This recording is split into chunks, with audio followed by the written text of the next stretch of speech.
कि सूतक क्या होता है। जैसे यहाँ धारणा बहुत गलत बनी हुई है सूतक के विषय को लेकर, कि जैसे किसी क्या मरण हो जाता है तो 3 दिन तक मंदिर में प्रवेश नहीं कर सकता, ये गलत धारणा है, कहीं भी किसी भी आगम में नहीं लिखी है।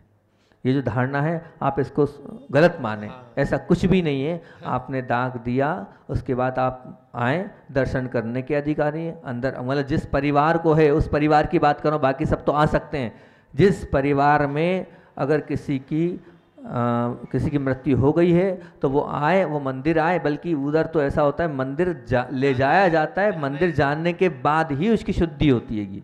या उल्टा है, या मंदिर में प्रवेश नहीं दे रहे हैं, बल्कि वहाँ तो उल्टा होता है, उल्टा मंदिर में पहुँचाया जाता है उसे, मंदिर में पहुँचने के बाद ही उसकी शुद्धि मानी जाती है। वो पहले दिन ही, जैसे यहाँ वो जलाकर आता है, घर में जब प्रवेश मिलता है, घर में तब प्रवेश मिलता है उस ओर, जब वो पहले उसको बाहर नहाया जाता है, नहाने के बाद वो मंदिर में दर्शन करने जाए, मंदिर में दर्शन करने के बाद वो घर में प्रवेश होता, उसके पहले घर में प्रवेश नहीं होता। लेकिन यह तो उल्टी प्रथा है।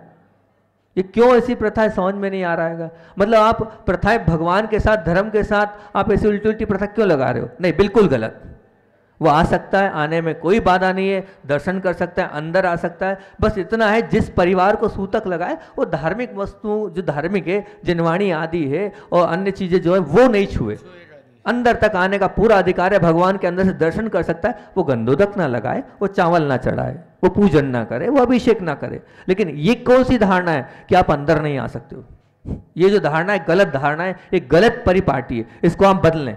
सुना है हमने यहाँ पर ये चल रहा है, कल ही बोले हम अंदर नहीं आ सकते महाराज जी। क्यों नहीं आ सकते? बोले निषेध है, समाज में मना है, जिनके मृत्यु हो जाती वो अंदर नहीं घुस सकते। बिल्कुल गलत। और दूसरी धारणा एक और ये कि मान लो जैसे किसी को सूतक है तो वो छू नहीं सकता आपको, अगर आपको छू लिया तो फिर आप हमें नहीं छूओगे। ये कौन सी बात हुई? ये कहाँ लिखा, कौन से आगम में लिखा है कि जिसके यहाँ किसी की मृत्यु हो गई वो अगर आपको छू लेगा तो फिर आप अंदर नहीं घुस सकते हो मंदिर में, या आप हमको नहीं छू सकते हो? ये धारणा भी बिल्कुल गलत है। इसको पूरी तरीके से आप निकाल दो।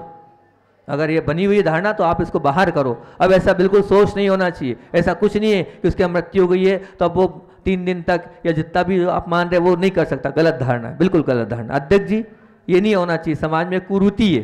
क्या ये कुरीति है? ये हाँ, इसमें आपको आगे रह के बनाना चाहिए कि ऐसा कुछ भी नहीं है, और बल्कि शुद्धि तभी होगी जब वो यहाँ के दर्शन करेगा।